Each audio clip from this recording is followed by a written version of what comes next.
Social progress can be measured by the social position of the female sex.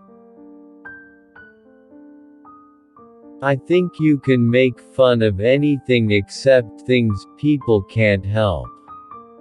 They can't help their race or their sex or their age, so you ridicule their pretension or their ego instead.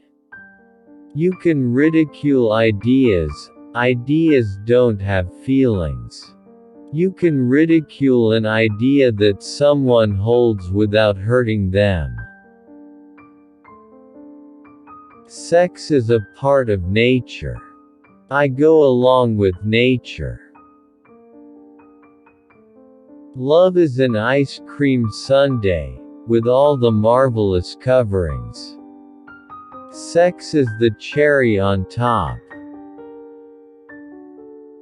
Sex. The pleasure is momentary, the position ridiculous, and the expense damnable. I need more sex, okay. Before I die I wanna taste everyone in the world.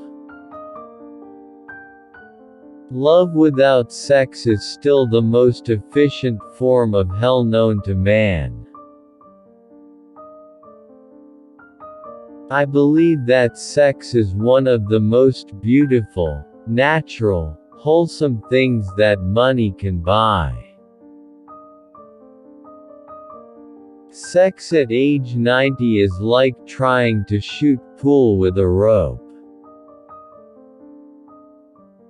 Remember, sex is like a Chinese dinner. It ain't over till you both get your cookie. Sex without love is merely healthy exercise. There is no age limit on the enjoyment of sex. It keeps getting better. Thank you for watching our video. If you're like this video, so make sure to subscribe this channel.